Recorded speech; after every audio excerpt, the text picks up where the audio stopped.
If it looks like AI is taking over, I have to tell you, the exception to that is unique ability. Stay tuned for the one thing that you will never, ever, ever want to replace with AI. Hi, Shannon Waller here, and welcome to Team Success. I had a thought the other day that I could not wait to share with you, and I'm dying to get your opinion, actually. So let me lay it on you, and you can let me know what your thoughts are. So my thought was, especially in this whole AI conversation, taking over all the jobs, no jobs for 20-somethings, somewhat true, by the way, in entry-level jobs, I had this thought. I was like, someone on your team that is really living into their unique ability is the only person you won't want to replace with AI.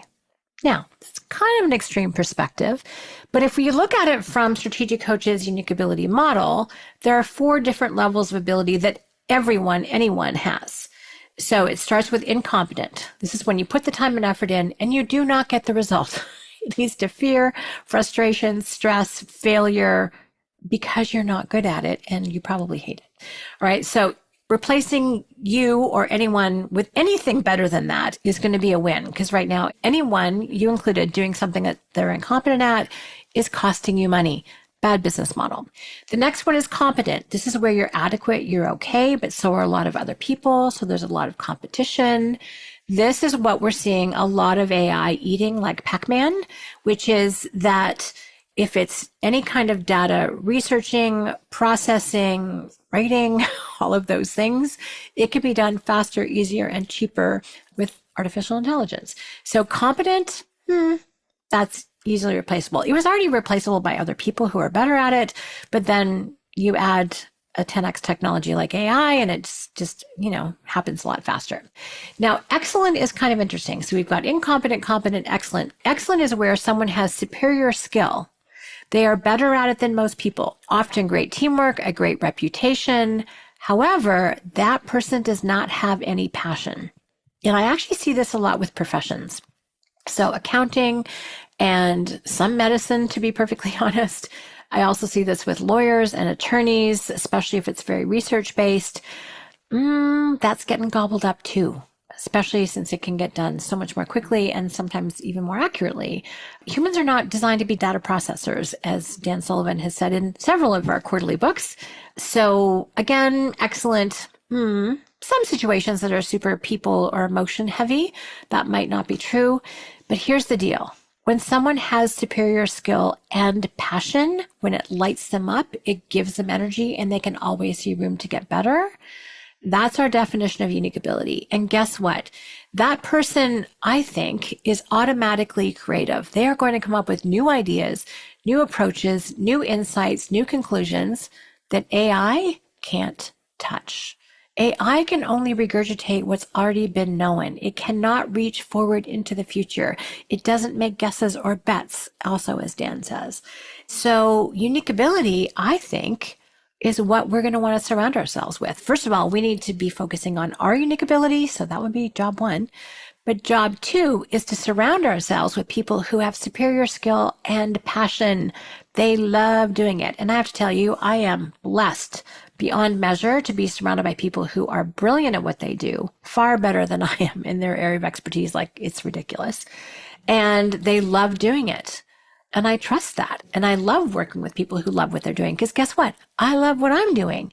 And so not only are we connected intellectually and mentally, we're, spending our mental energy doing these things, but also we bring heart to it. We bring compassion. We bring passion. We bring energy to that particular task. Ooh, that's juicy. That is so much fun with which to work.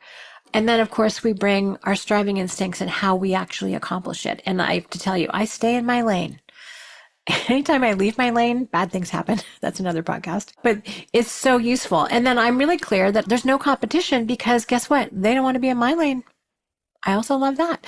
So I get to do what I do really, really well, and I'm supported brilliantly by other people who are as well. And that is so much fun. So this is another way to talk about unique ability teamwork. So if you're thinking about AI, if you're talking to your kids about AI, if you're talking to your team about AI, I'm not sure if it's the antidote. I'm not sure if that's the correct framework for it, but where not to worry, where not to stress. If you are in your unique ability, it is not programmable. It is not something that someone else could figure out how to make a you. It's just not going to happen. So I just want everyone to lean into their unique ability. I do think the market is going away. Well, there never was one for incompetent, except a few organizations that we won't mention out loud. But even like competent and excellent, even that's getting compressed. But guess what? I actually think it's going to expand the market and expand the territory for people who have a unique ability. So how can you help people discern what this is for themselves? Well, I know of a few resources. Number one is, first rule, know thyself. And you probably remember my own personal rule, which is I trust people to the degree that I think they know themselves. So get to know yourself. Have your team get to know themselves too, and then you get to read all their profiles and reports. So things like Colby, things like Clifton's Strengths, things like Working Genius, things like the print profile, the Why of You. I just did a couple of others this past week, which was super fun. I actually wanted to send my good friend Ross, kind of the profiles that I found the most useful. Do you know how many I ended up sending him? 17. And that was not including which Avenger are you, which is not validated, but still very fun. Clearly, Black Widow. And then I could add 2 more, the ones I did most recently. So there are a lot of cool, interesting ways to look at yourself and to get to know that knowledge. You know, you do enough of the ones in the affective realm, the personality realm, they will start to give you different angles on the same aspects of yourself. So it's very validating. Colby is singular. It only measures striving instincts, not personality, not intelligence. So you want to keep that one really clean. There's nothing else out there that does that. And most of the other ones are in the affective realm. And then you may have some cognitive profiles too that you like and enjoy that tell you kind of how your brain works. So all good. So get to know yourself. Get to know the situations that actually where you create the most value. Get to know the situations you should avoid. There are circumstances, there are businesses, there are people, there are systems where you don't belong because they irritate the you know what out of you, and you're not actually going to create value.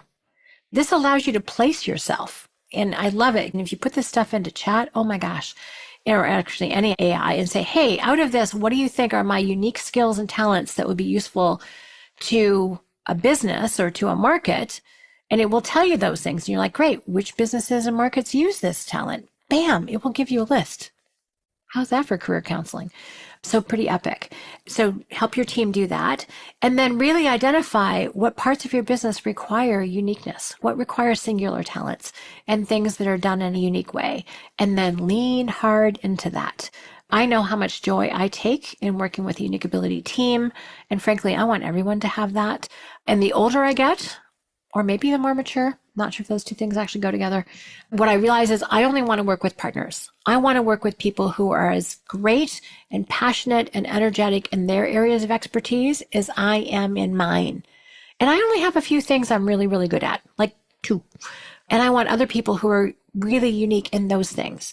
And then together, it's amazing just how quickly we get results done. More people does not mean more complexity when people are doing their unique ability and they're in unique ability teamwork.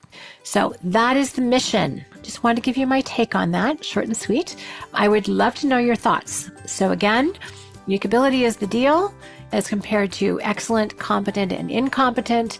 Get to know yourself, do all the profiles, process that through whatever form you want, your own self, your own brain, or get your friend ChatGPT to help you, or Perplexity, and then make use of that and then analyze your business and see, okay, where do we want uniqueness? I think this is very practical and very applicable and definitely the way that our world is going. So I wish you every success. Thank you so much for listening.